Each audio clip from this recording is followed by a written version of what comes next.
What's up, YouTube? Welcome to another M21 Draft here on our YouTube channel. My name is Ethan, also known as LordTupperware. Before we dive in to this pack one, pick one, just want to go ahead and remind folks, please, if you haven't already, consider clicking the subscribe button, the thumbs up button, or leaving a comment in the comment section. All of that helps to grow our channel here.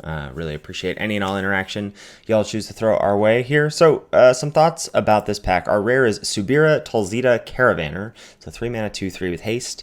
It can give another target creature with power 2 or less unblockable, and you can pay 1 in a red to discard your hand, and whenever a creature you control with power 2 or less deals combat damage to a player, you draw a card. So a good late game way to recoup some cards, and a good way to push through some damage. I think I'm going to take that. I still contend that red is the best color. Other cards in consideration here, I think Shipwreck Dowser is fantastic. This is the sort of Archaeomancer effect of the format, and there's really 2 of them. And then Finishing Blow, probably the best of the commons. But I'm interested in starting off with this rare here, and then we'll see what happens. All right, so moving on to this pack, a lot less action here. Our rare is Containment Priest. That's not that exciting. All 3 uncommons still in the pack. All 3 of them fine. Probably Selfless Savior is the best. I've seen people liking this, and I've actually found this to be fairly obnoxious on the other side of the battlefield, just knowing that my opponent gets a free, like, save your best creature or whatever. Like, you have to deal with this before you deal with any of their other creatures, right?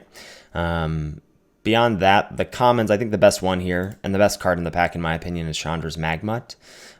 You know, if we knew we were in spells, I could maybe see Goblin Wizardry being a good pickup, but I really think that that Magmut is a super strong card, just like a rock-solid 2-drop that's good on turn 2, and honestly can be good late in the game as well as just ways to finish off your opponent. So that is going to be my pick out of this pack. And now I think we're probably going to stray from the red that we've got here and pick up and eliminate. Destroy target creature or planeswalker with CMC 3 or less. Certainly worse than Scorching Dragonfire, but still a very strong card. If that were not here, I'd probably just take Pitchburn Devils. This is a really rock-solid card. It's often a 2-for-1. It can brick wall a lot of strategies because it's going to be a 2-for-1 and your opponent doesn't want that, so they try and find a way to 1-for-1 with this, like a Scorching Dragonfire. But the problem with that is that it's a 5-drop, and you just don't want too many of these. I think you really want to keep your curve low in this format. So I'm gonna pick up the removal spell here. Oh, great. And we just see like buckets of red and black cards. I think chief among them is going to be Shock for me. This kills about half the commons and uncommons in the set. Hyper efficient, and I would, gladly play 2-3 of these in any deck. I'm going to elect to take that over what may be a better card in Deathbloom Thallid, but I'm not even convinced of that, just so we stay a little bit more towards favoring red right now than favoring black.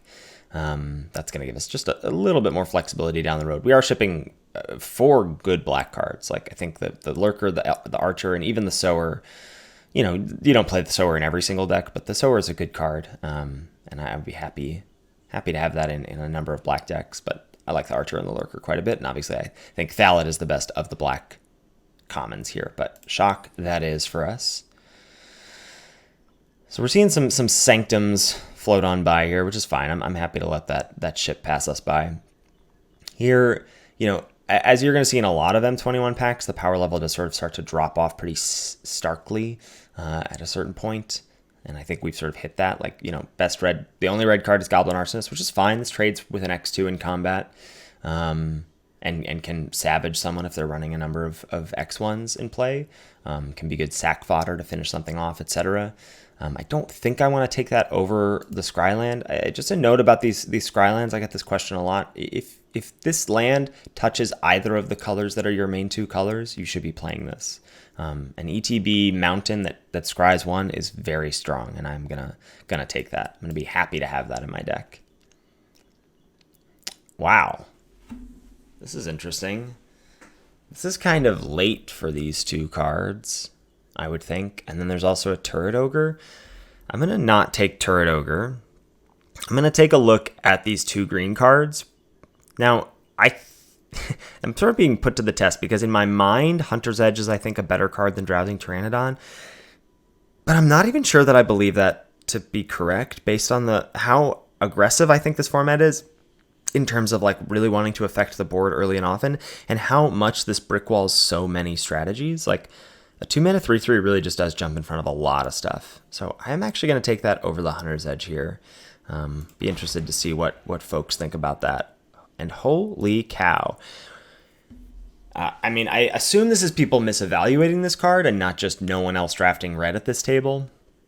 So this is a 12-mana spell. It costs X less to cast, where X is the total power of creatures you control. I think there's a sort of misreading here about it being like the greatest power among creatures you control, but no, it's total power. And then it just deals 6 damage to 2 creatures or planeswalkers. It's really powerful, and I'm happy to have it here, and I'm just going to slam it. Okay, so no red in this pack. That's fine. And then we're choosing between green card, like we've got a green card and a black card with us. So we're choosing between Portcullis Vine, Blood Glutton, I guess, and Witch's Cauldron. I think I'm going to take the Cauldron here. I don't love this card, but I think it's probably the most, that has the highest upside potential with what we've got going on. I really like Portcullis Vine, but not in a red-green deck, I think. I think this is more a green-black, green-blue card. And again, Blood Glutton has the four CMC or greater cards are a dime a dozen in this format. I think it's really important that you recognize which are the replaceable ones and which are the ones that you really need to value highly. I'm going to take a track down here. So again, neither of these red cards, Unleash Fury or Burn Bright, are appealing to me. Track down has often felt like draw 2 for 2 mana, because you're often going to scry at least one card to the bottom that you don't want, like an excess land. So certainly late in the game, this feels like draw 2 or 3 if you bottom 2 lands and then top a creature or whatever. Like, this card is a very, very strong effect. And in a world where you don't have a ton of things to do on 2 mana, it's quite nice to have that, to have access to it. Again, I think I will take a second track down over this Igneous Cur. Maybe that's wrong. Just to perhaps toe the line a little bit between not taking a third green card. Like, now we've got Cauldron Eliminate as black cards and Pteranodon and Track Down as green cards, and we'll just take another, albeit I think quite unexciting red 2-drop. I think this is just a bit too mana intensive, but that's fine. All right, Crash Through, probably not at its best with what we got so far, but it is a cantrip, and any Spellgorge or weirds we get or whatever are going to feel good. Now, I'm going to take Crypt Lurker here, but let's just keep in mind that this was the pack where there were 3 other good black commons, and they're all gone. Not saying that this isn't good, and I'm not happy to take it, but I wonder if we're going to get contested or have black contested over. Again, I'll take the highest upside pick in Sanctum. We are in good colors for Sanctums. If we see the black and the red one, this can also help us splash if we want to go green, red, splash, black, or whatever. So I'll take that over the Vine. I think people just don't. I'm pretty high on Portcullis Vine these days, but as I said, only in green, black, or only in green, black, or green, blue. All right, what have we here? Well, got a sort of choice here between what we want to do in terms of red-green or red-blue. Now, I haven't drafted the red-green deck. I think I'm gonna lean on the Leafkin Avenger here. Seems like a strong card, speaking of 4-drops. It's a sort of a must-kill effect. Again, like, your opponent has to deal with this or they're probably gonna die to it. Just to take a look at the other packs, Karavak the Spiteful is interesting for sure. I do think you have to make some deck considerations around it. Currently, a lot of our stuff would survive if we wanted to play it. It makes our Volcanic Salvo quite a bit worse, or quite a bit more expensive. But the Pteranodon and the Trackdown, I think, lean me towards that, and maybe even something like Sanctum or a Cultivate can then let us go, okay, well, maybe then we can just splash Eliminate or whatever. But Cauldron and that late Lurker aren't the most exciting to me, so I'm going to take the Leafkin Avenger here and see if red-green might be slightly open for us. Okay, so our rare here is Feline Sovereign, not something I'm going to be excited about, though we do have... Oh, no, that's a dog. And do we have any cats? No. Anyway, I guess green-white is where the cats are at. This is not a card that I think you really care about. There's an Indulging Patrician, certainly not what we're about in this draft. There's a Chrome Replicator, which has very high upside, but not currently. It's currently just a 5-mana 4/4. So I don't think I want to take this and hope. I think I'd rather have the stuff already before I dove into a card like this. I'm going to just take the opportunity to grab a Hunter's Edge at this point, and I think it's safe to say that we're probably going to be red-green, and then maybe we can splash black. We'll see what happens down the road. But this is a reason, like, think about, let's just look at our curve. Just think about if Pteranodon were a Hunter's Edge here, and now we're taking another Hunter's Edge, and now And now your curve gets just slightly awkward. Wow, we're getting paid off in kind of a big way here, I think. Getting this Chandra's Incinerator here. What is this, third pick? Which is nice. This is a 6 mana 6/6 trample. It costs X less to cast, where X is the total amount of non-combat damage dealt to your opponent's this turn. So, shock your opponent's face, and now this costs 4 or whatever. And then whenever a source you control deals non-combat damage to an opponent, this deals that much damage to target creature or planeswalker that player controls, which is great. So I'm going to snap that up here. If that weren't here, I'd be happy taking Spellgorger Weird. I'd be less happy taking Pride Malkin or Goblin Arsonist. And, I'd think about Malefic Scythe as well, and maybe shipping back to black without the Avenger. But we don't have to make that decision here. We just get to take, a sort of Colossal Dreadmaw style card here. And we're seeing a number of red-green cards here, the Magmut chief among them. But Hobblefiend is fine, Turret Ogre's fine, Gnarled Sage is fine. Same statement about Portcullis is fine. And Rugged Highlands would be good too, as we're at 11 playables, so I'd be totally fine to pick up a land as well. Best card in the pack by a mile is Shipwreck Dowser. This card is great. 5 mana, 3/3 prowess. ETBs returns an instant or sorcery card from your graveyard to your hand. Really strong. Has some loop-to-loop stuff with Rise Again, the reanimate effect, which is cool. But another Magmut is just great for us.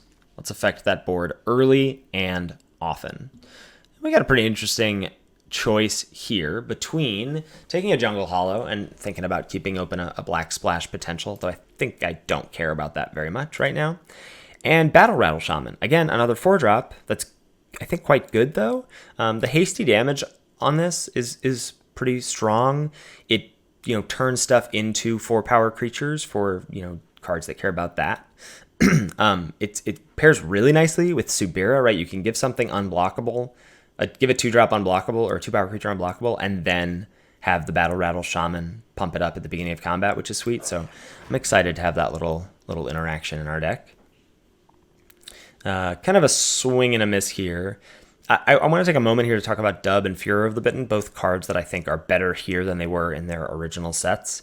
Thanks to Feat of Resistance in white as protection for suiting up an aura, or suiting up a creature with an aura, and Ranger's Guile, which is the green hexproof combat trick as well that can protect stuff. I don't know if our deck is interested in either of these effects, but I don't think it's really interested in a Crash Through or a Portcullis Vine, so I'll take a Furor of the Bitten here, put it to the sideboard for now. And now we see, Goblin Arsonist and Burn Bright. Neither card I'm very excited about. I think I'll just take a Pride Malkin here. 3 mana, 3/2 trample that's got some synergies elsewhere, I think is pretty good for me.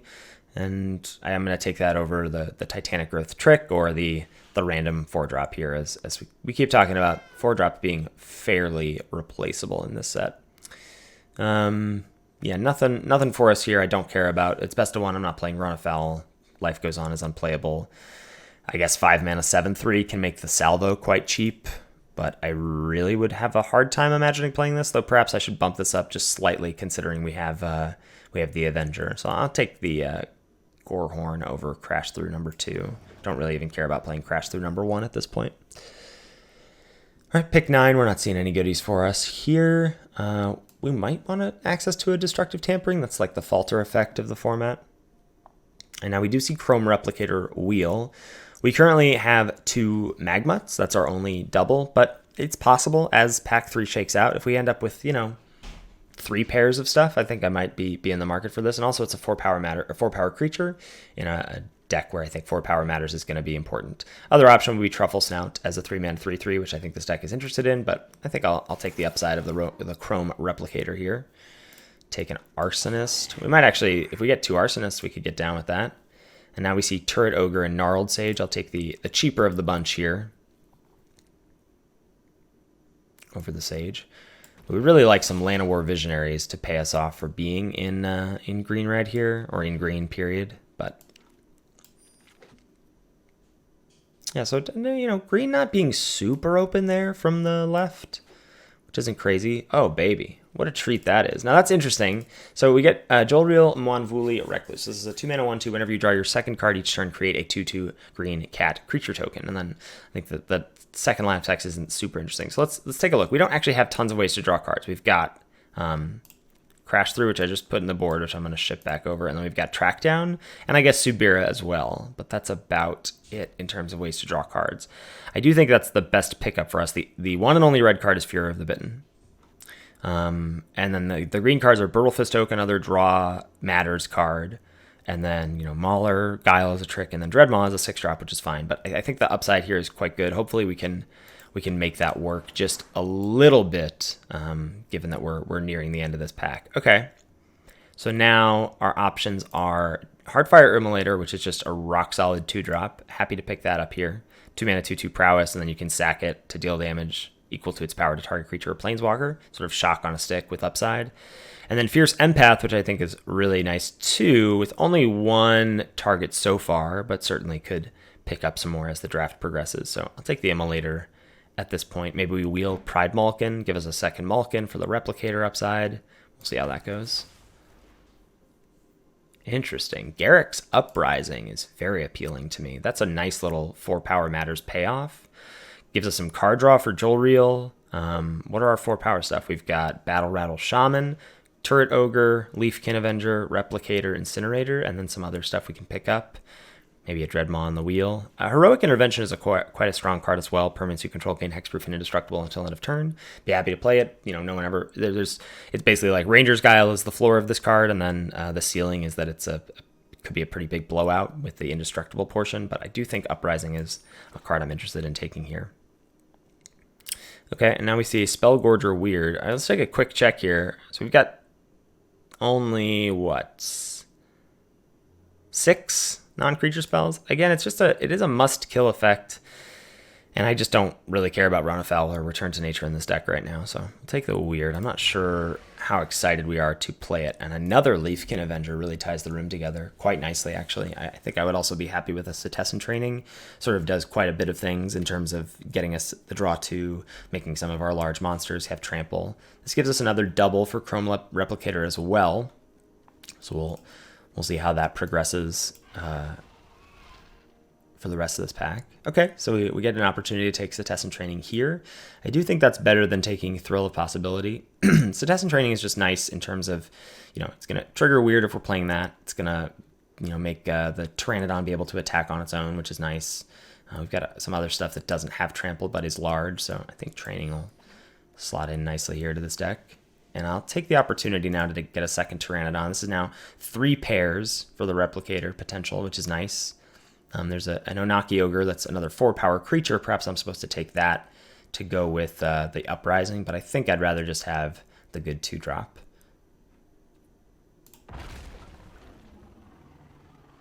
Nothing here for us. Could take a second Gorehorn and play those 2 Gorehorns, but I don't think I really want to do that. But I also don't think I'm playing this Traitorous Greed either, so it doesn't really matter what we take out of this pack. There's Dreadmaw. That's a 6 or a 4 power or greater. Not a single Landlord Visionary is kind of a bummer. So I'm not sure how high I want my curve to be. It's possible that I should just be taking a Ranger's Guile here. And in fact, I think that's what I'm going to end up doing. Just give me an opportunity to protect some stuff. Oh, and now I'm going to eat my words, because what I'd like... So I can take this. I can take Empath. If we see that second... No, I'm just going to take the land here. Just going to take the opportunity to pick up a land. I was going to say, we saw that Dreadmaw on the wheel. Taking the Empath is interesting, but... that's totally fine. I'm not going to be super bummed about not having the access to the Empath to search up these 2. As it stands, I think... Oh, wow, another Track Down is great. Okay, this is interesting. It feels like we got there on the Jolreel plan. We've got the Crash Through, Training, and double Track Down. I also think it's just going to be like you have to kill it on sight type of deal. I think we could probably get away again with double Track Down. We can probably get away with 16 land. So that just means we need 2 cuts, and we're probably cutting a forest. That gives us 9/8. Just seems fine to me. How good is Weird here? I think Spellgorger Weird can probably go. And the question is, do I want both 6s? I want the curve to be so high. think I do. Oh, we really didn't get that much interaction, right? Because we've got Salvo, Edge, and Shock, as well as the Immolator. Pride Malkin is probably just good on the curve, and also being able to put a counter on the Pteranodon I think is nice. It's possible we can cut Igneous Cur. Not crazy about this card. Yeah, I think that's how I'm going to run it. And then we've got, what, 3 pairs? The Mutts, the Pteranodons, and the Leafkin Avengers for the Chrome Replicator, which I think is sweet. And I think the rest of this deck looks pretty good. So I'm going to run it like that, and we'll see you for the games. All right, here we are for game number 1. Unfortunately, I think this is a mulligan. We need both lands and spells, which is a recipe for disaster here, right? We can only currently cast 2-mana 1/2, and we have no cantrips for it, so I'm just going to ship that hand. A different but similar problem here. I will keep, I think probably just get rid of a mountain here.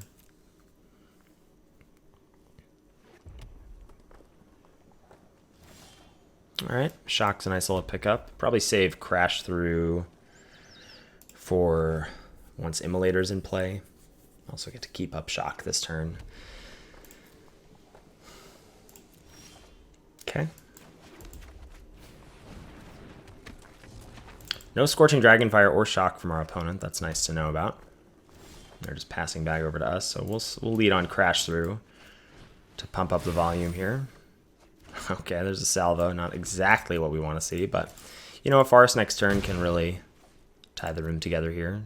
Let us drop a Leafkin Avenger. Opponent finds their second color of mana and drops a Wizardry main phase. Okay.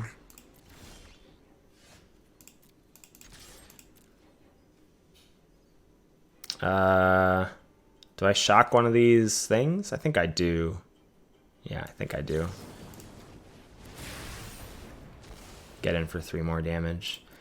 You know, I'm gonna be pretty scared of the 1/1 prowesses in a blue-red deck until proven otherwise. That's a Tome Anima. That's fine. I'm gonna get in for 1 here. Okay. And of course, it's the tap land. Why wouldn't it be?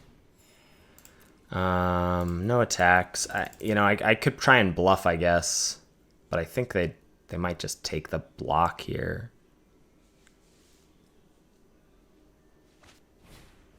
Teferi. Wow, it's my first time seeing Teferi, Master of Time, in play.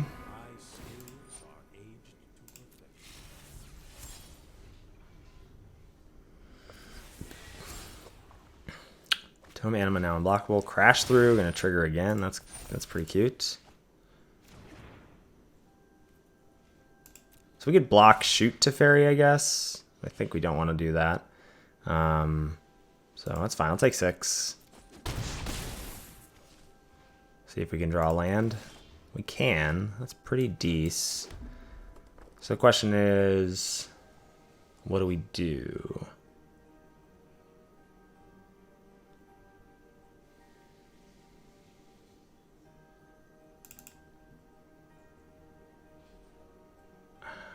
I guess we play the Avenger?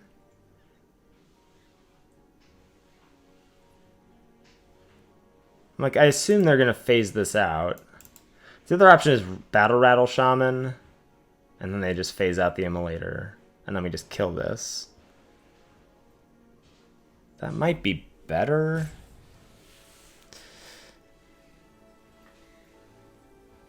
Yeah, I think we do this just to try and get Teferi off the board.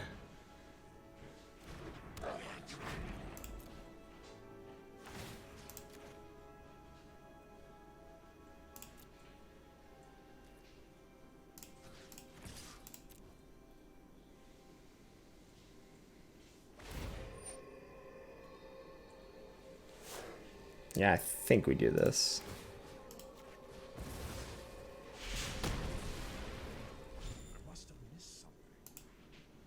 Well, that was fairly unimpressive, I guess. I mean, 1 for 1, I suppose. Rousing Reed, okay.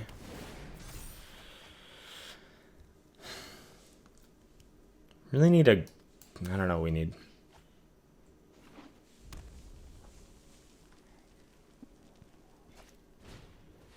Wow.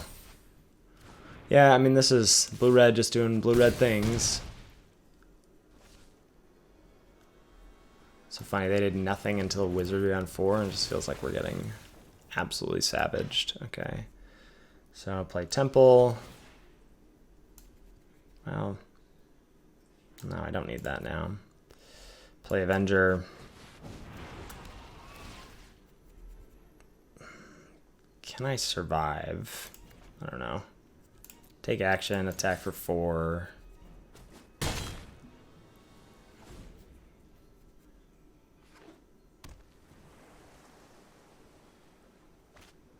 Capture Sphere of the Avenger. Yeah. And now I'm dead. Yep. There you go. 3, 6, 7. Alright, 0-1. Alright, here we are for game number 2. Really good looking hand here for us.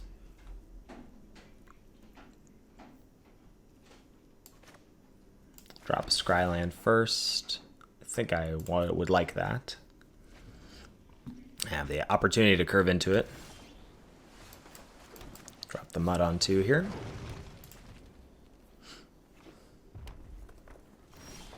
Nice. Okay.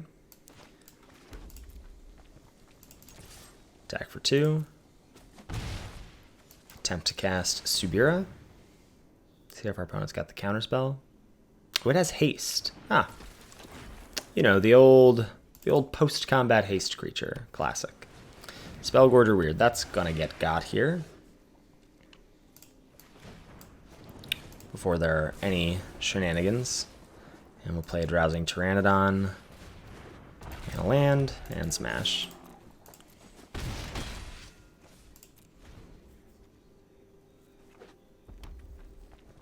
Okay. This might be wizardry. Could be any number of things. I'm gonna start by dropping the Avenger. That's gonna get canceled. That's fine. And yeah, we just attack for 4.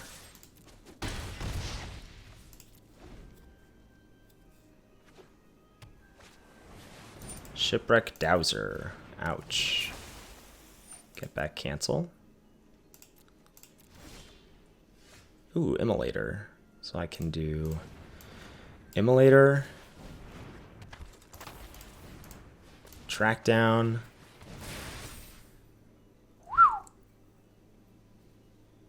Huh.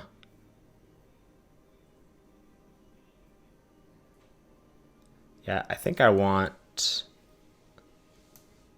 all of these. So we'll do something like, no, I think something like that.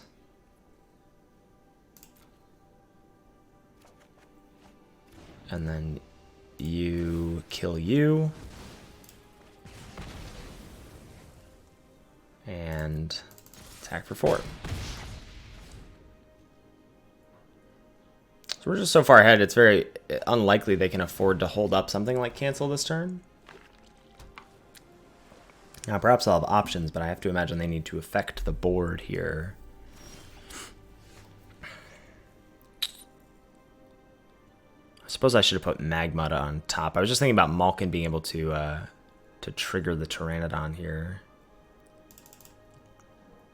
So let's go Malkin.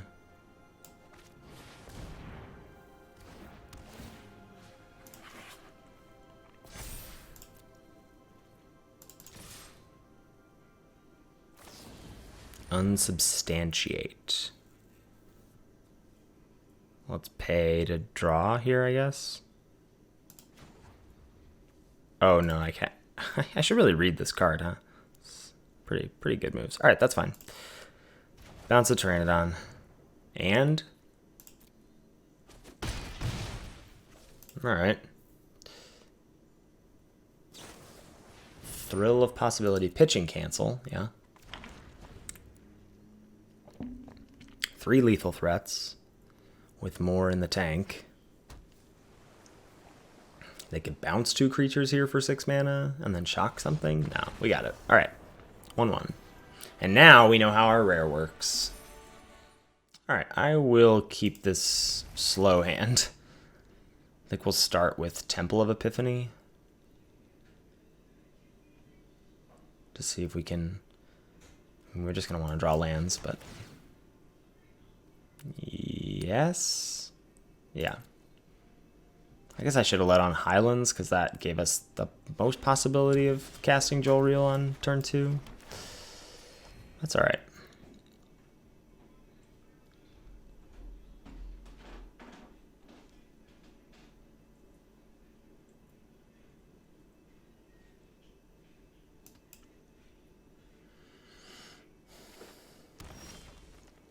Nice. Some test and training is going to be good. Going to get us a 2-2 next turn, hopefully. Oh, yeah. We can just track down to get some landies here. Okay. So, I think I would like all of these. Yeah, I think I want all of these.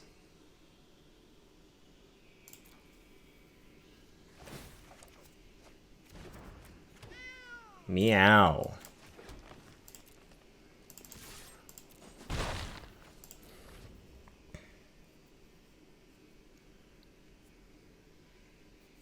So the only issue is that we're going to tap out of Ranger's Guile next turn. But perhaps the issue for our opponent is that they're stuck on one color of mana here.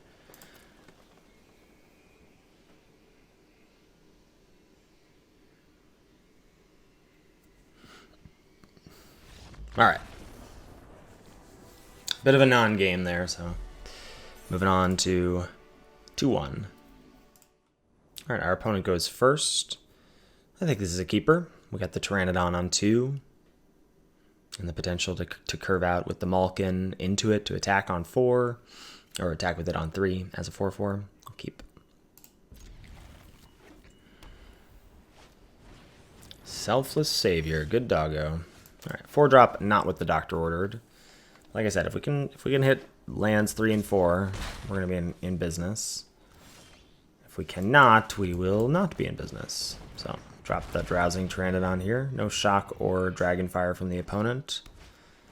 Just a Magmut and a pass. We get land number 3 on time. Let's go Malkin. I think it's tough because like they definitely seem like they're the aggressor, but I think I'm supposed to just drop this and go Gadget. For a single white, they could have Defiant Strike.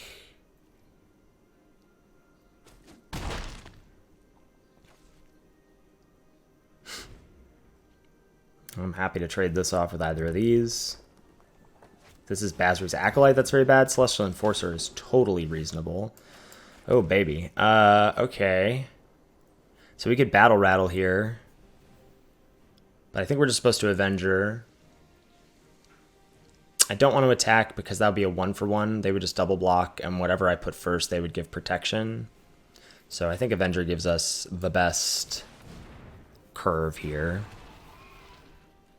No attacks. Next turn we can tap this and cast Dreadmaw. Or we could... Oh, Gale Swooper. Okay, so now this is a tapper.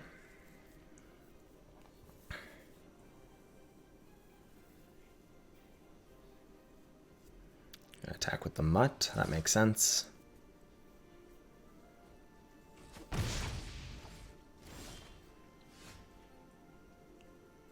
Not quite there with the Replicator. I'm inclined to just play Dreadmaw and pass. Uses our mana most efficiently. Again, Hunter's Edge just gets blanked by the Savior. So I think I just play the Dreadmaw. And no attacks here. They're stuck on mana. So, you know, if they want to keep up 2 to tap, that's possibly something they're just in. Basri's Solidarity, okay.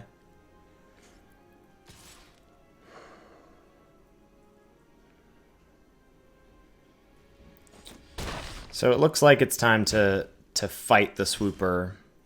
Oh, Guile is nice. Guile's definitely a nice pull here. So we have access to 7 mana.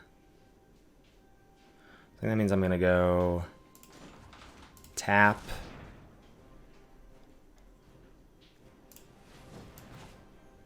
Hunter's Edge, you. You're going to sack the Savior.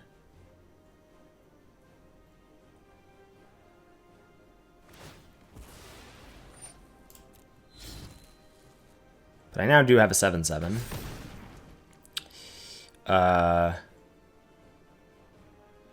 They're going to tap the Dreadmaw, which means I can attack with Pteranodon. I could also Guile the Dreadmaw and get it and attack with it. Oh. All right, attack here. Just make sure. I could tap and get it for 7. I think this is right.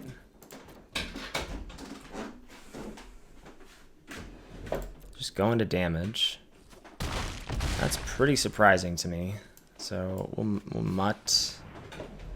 They'll tap something. I don't know.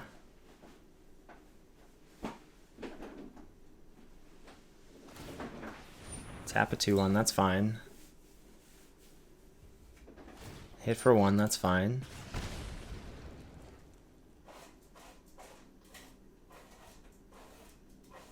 If they go to tap the mutt here, I think I might use Guile. What am I scared of? Pass. Okay. Block. Burn Bright. And that's Xaxes. Bummer. Yeah. I guess Guile the Malkin was the play. To play around this exactly. Alright. Nicely done, opponent.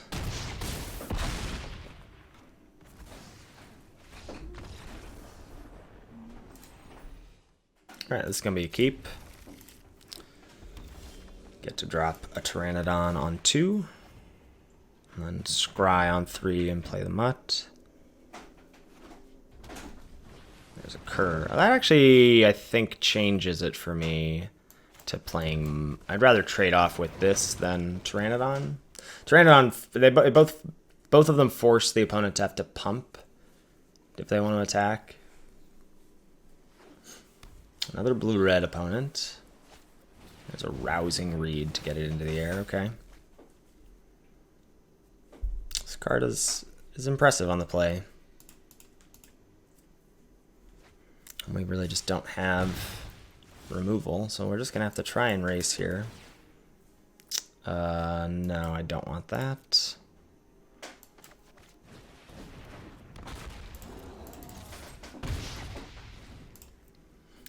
This is crucial for us to hit land number 4 on time.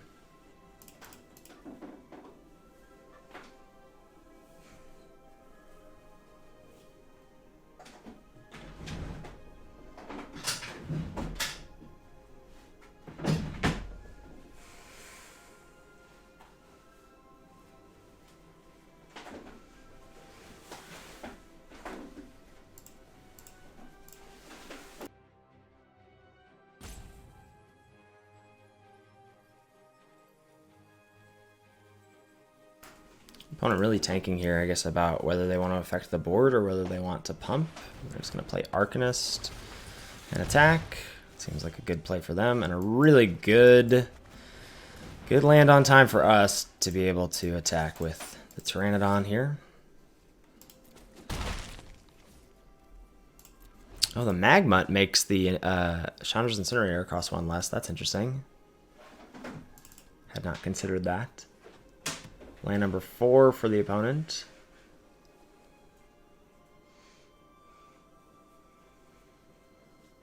This represents quite a clock in the air. If they want to do nothing, which I'm not sure they can afford to.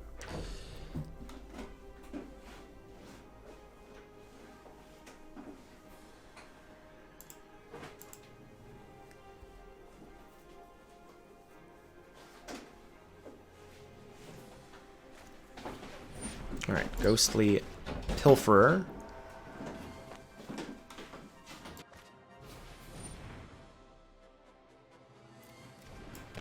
Hobble Fiend. Okay. Couple of little guys.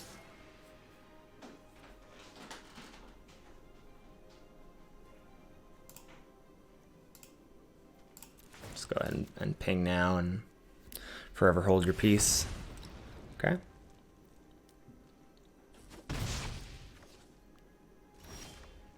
Okay, there we go. I think what I want to do is attack with these two, ping, and play the Incinerator.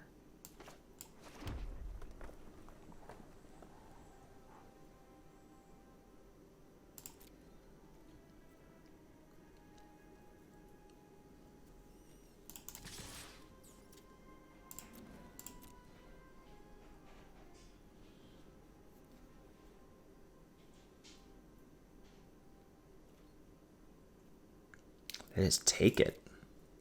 That's very scary. Am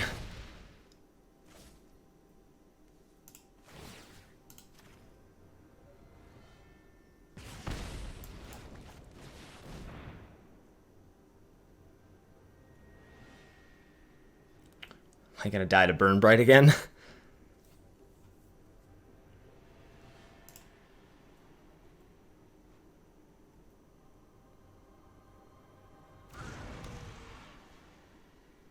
Oh, I screwed this up.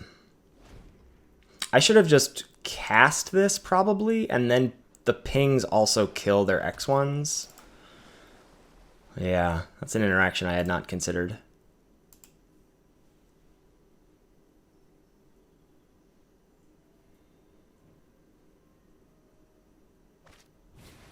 All right, Glide Master.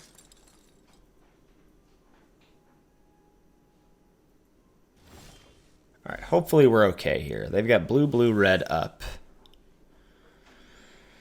So I think what I'm gonna do, and we have 7 mana available with the Avenger.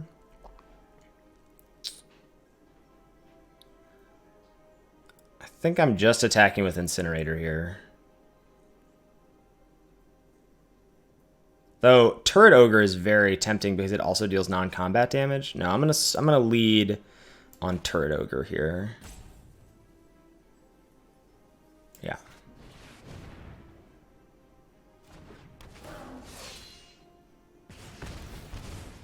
And now shoot the Hobble Fiend.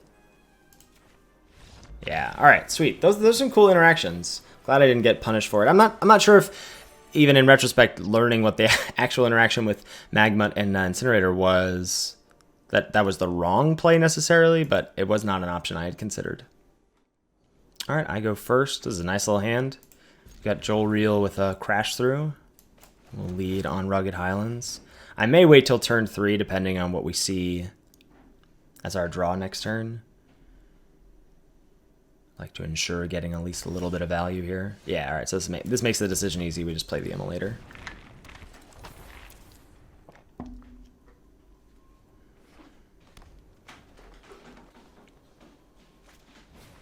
Daybreak Charger.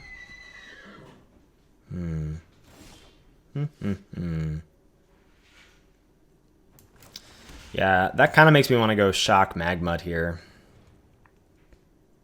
Get in for 3. Because Joel Reel Crash Through doesn't let me. I think I'm going to do that. So I'm going to Shock the Charger. Play the Magmut. And attack.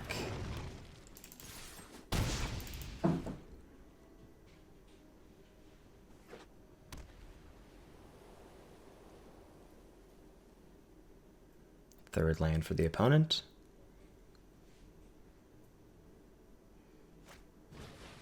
Cultivate. Yeah, that's a deal. I am okay with you taking a turn off here. Nice. Now the question is Turret Ogre or Joel Reel Crash Through better? Crash Through, I think Joel Reel Crash Through might be better. Just to get in for 5 this turn. I assume they'll play something that probably brick walls a lot of our action. Though it's possible that just like going wide on them is better. I'm going to do that.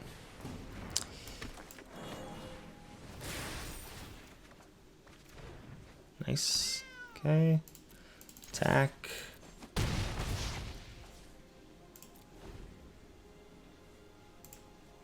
It's a scary looking cat there. All right, land number 5, Garrick's Harbinger. That's not the worst, actually. And a 3/1, fine.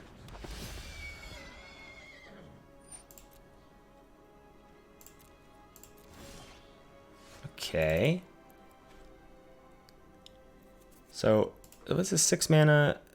Base power and toughness, X is the number of cards in your hand, yeah. Okay. So, I'm inclined to just Pride Malkin here and put a counter on the cat. So then the cat could trade, Malkin can trade. And we still got Magma to ping.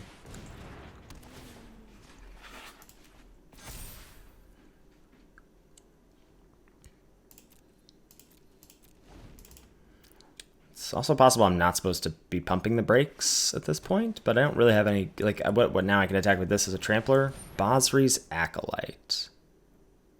Sure. See, the other reason could have been put the counter on the Immolator so that we could have sacked to kill the Harbinger here. Because now what?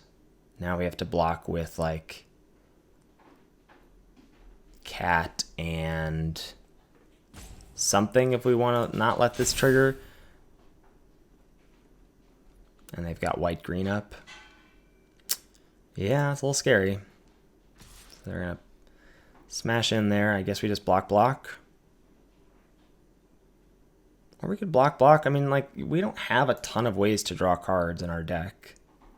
2 track downs, Setessan Training, Garrick's Uprising. It's not a lot. I think we could probably just ship the Joel Reel also. Alright, I'm going to try that.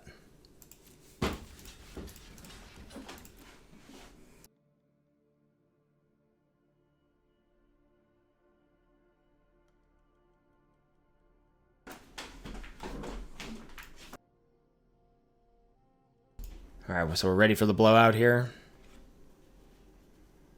Oh, we're just trading. I think I'm okay with that. Yeah, that's fine.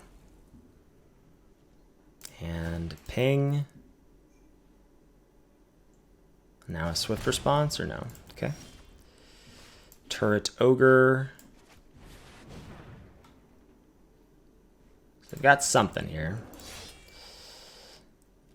No attacks. Containment Priest is fine.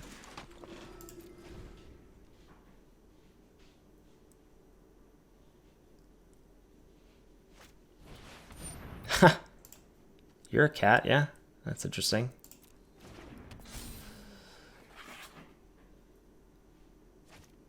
And a Truffle Snout, which is just going to be a 3/3. So they got power and toughness on the board here for sure. Oh, they're gaining 4. All right. And now, no attacks. That's kind of surprising, but whatever. And now we get a Sleepy Dino. We'll just keep plugging away with our little Magmut here and see what's up.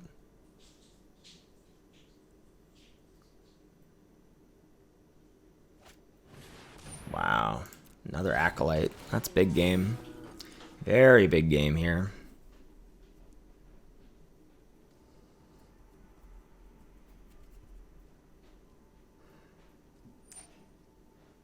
Yep, those are good targets.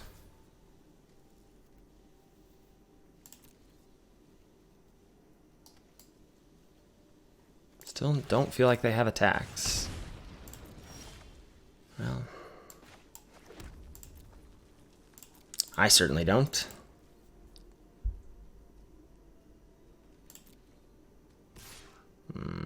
Not now. Now they're happy to attack. That doesn't feel good. All right, well, the easy block here is there. And then probably something like this and this. What? Wait, oh, right. Protection from dogs. That's so stupid. Okay, so then I guess what we do is this.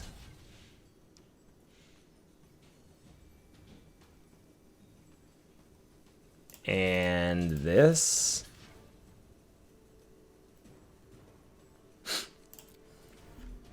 And get blown out by any number of things. But that's so funny. I poo-pooed this card. But here we are.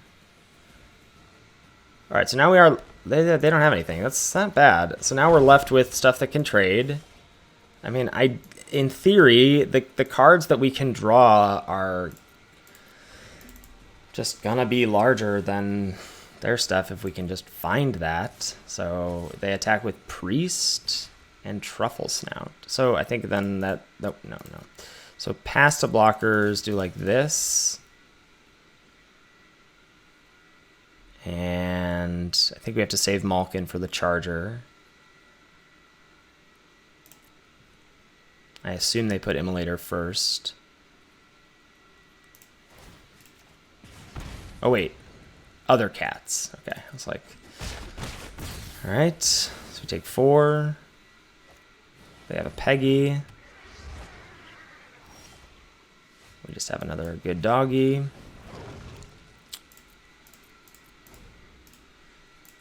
I mean, if our draws were just any better here, we would be not in a terrible spot, but it does feel like we are in a pretty bad spot at the moment. So pass, block, block. Shoot. I don't know why no attack with the Pegasus. Okay. Alright. Alright, now we got something going on here, so... Punch. Attack for 3.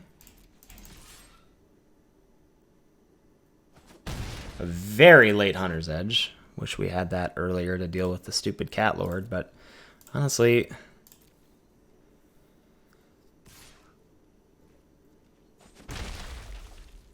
when all is said and done here, we are just in a top deck war, and that is a beautiful card to see in a top deck war.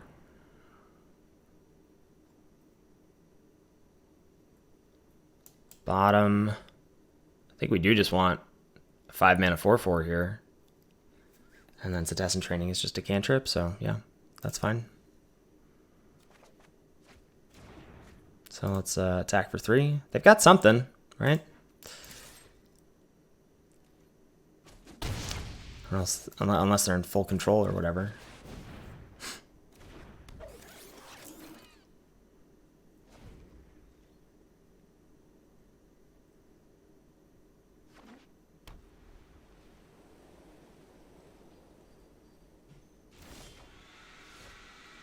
All right. I mean, do I worry about a disenchant here? I think I do. I'm just gonna put this on the Magmut.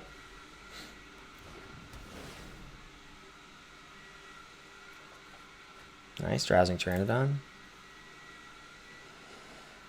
Cracking for 8. See if our opponent goes to Chump City. No, they're just gonna go to 3 here, alright. Sleepy Dino. So curious what's in their hand.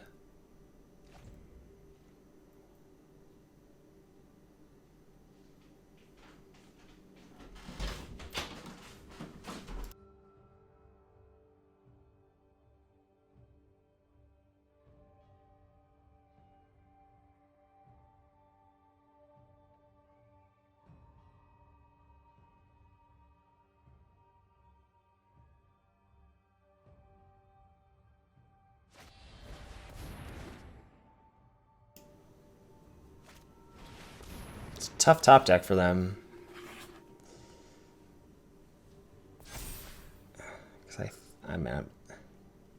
Because they're effectively at 5. Whatever. I mean, math is for blockers. I'm gonna attack here.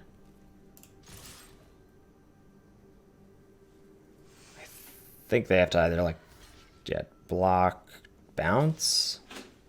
This still puts them dead. I think they have to chump the replicator. Oh, Feet of Resistance. Okay. That does change things. Let's see what we scry. That's a good one. I'll keep it on top.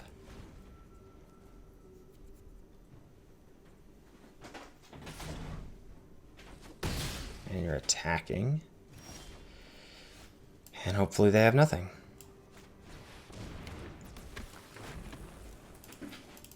Looks like they do.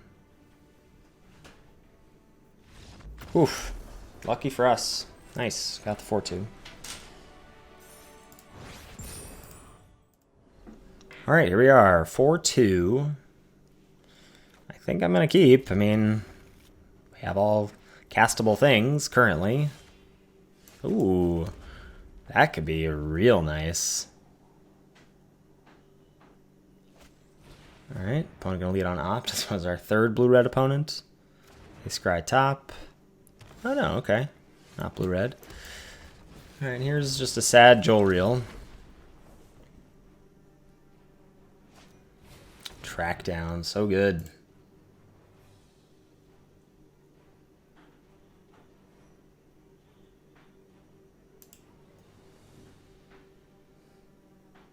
One top, two bottom.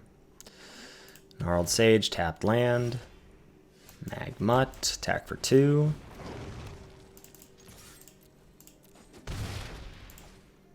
And as it stands, this salvo is looking pretty decent. You have nothing? Could that really be true? Scorching Dragonfire. Okay. Sad. Battle Rattle. Pump it up. This is a sorcery, right? Yeah, okay. Not that we're close to it or anything, but if we draw a forest, we'll be pretty close. There's that sage. Wow. Brutal. So we could pump up the immolator and shoot the sage. Oh, that's not the sage. Wait, what? No. That doesn't seem right. I think we pump the immolator and attack. Because I want to have this to make this salvo cheaper. So I'm going to do this.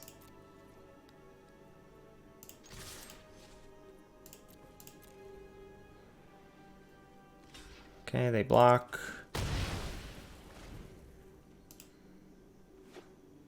Salvo is slipping away from me here. Okay. Yep, pretty bad. Even worse. There's no way they still have that the sage is real here. Like,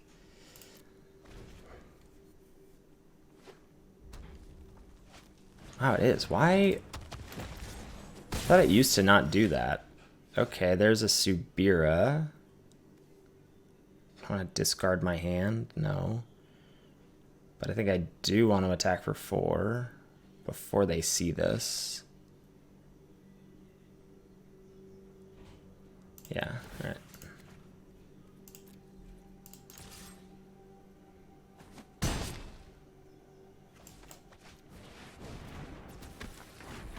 So if we draw a land, we can play salvo next turn.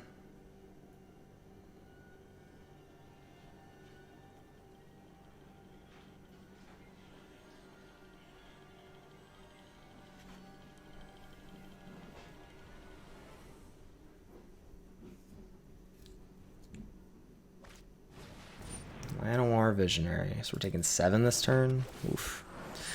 Oof duh. 4/6 Vigi.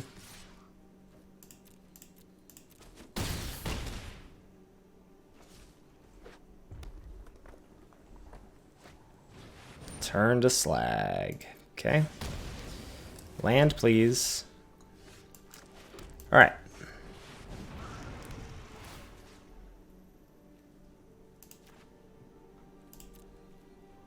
No attacks. Just trade with the Visionary, which I don't want to do. Fingers crossed they can't interact with the Incinerator. Okay. And one more, huh? One more thing.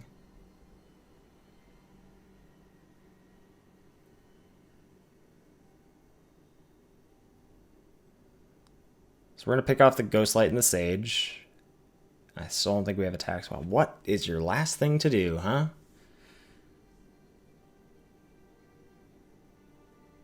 Pump something to kill Battle Rattle. Okay. So I can now play Pteranodon. And Salvo costs 2.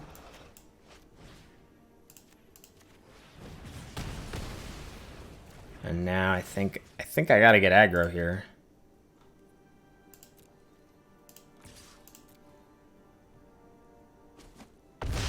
And let's see if the Timely Forest did it or not.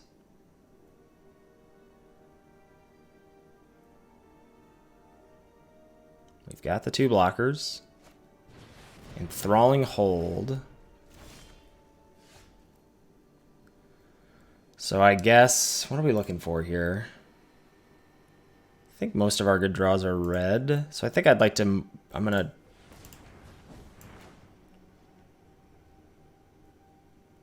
no, hold on. I'm gonna Joel Reel and then Forest Track down. Definitely not this. View battlefield. So what's happening next turn? We're gonna have to line up some blocks on the Incinerator.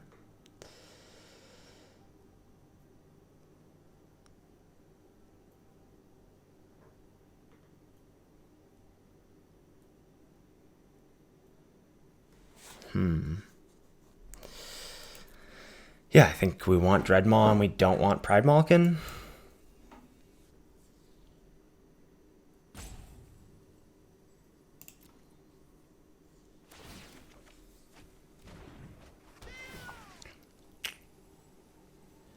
So I can triple block the Incinerator. So I guess I'm not attacking this turn.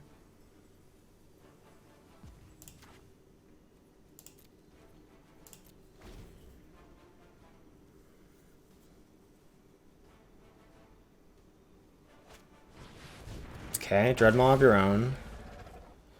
So I can go 3-2-2.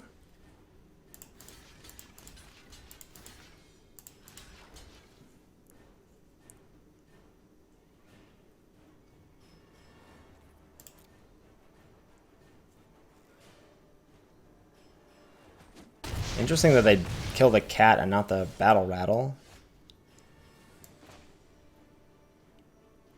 Dreadmaw, get in. No pumps. No attack.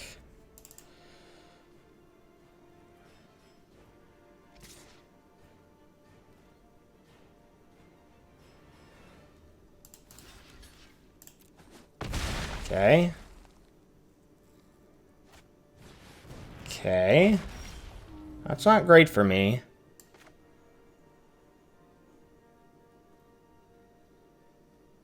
That means I just have to trade with the Replicator now.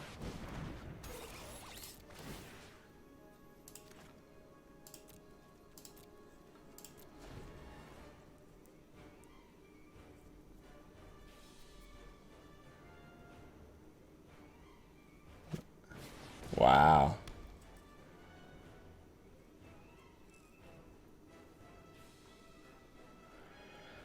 Yeah, their rips have been much better than mine.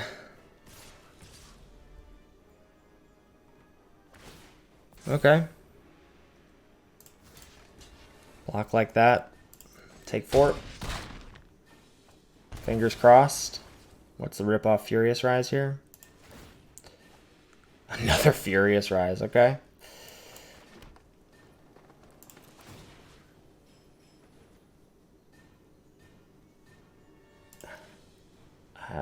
I guess I'm attacking, right? So if I get in with... Well, hold on. If I attack with both, they have to block.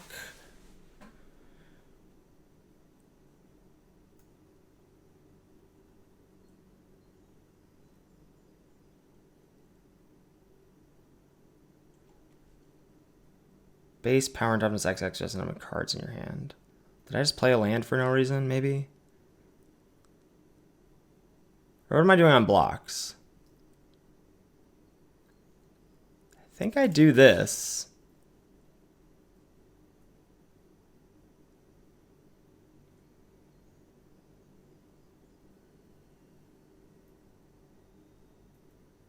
Oh, I have to, no, I do both, because this will be, no, this will be a 1/1, never mind. If I had a card in hand, then I could. Oh, so maybe if I just played a land, I've already forgotten it happened a second ago. So this draft should be called Misplaying with Rares. Yeah, if I attack and they don't block,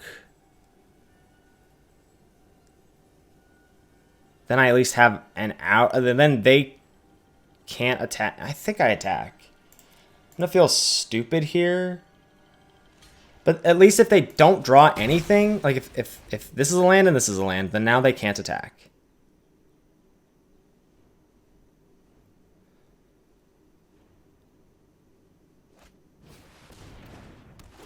That is just about the worst. Even worse now. Yeah, play another Furious Rise, sure. Jeez. Brutal draws.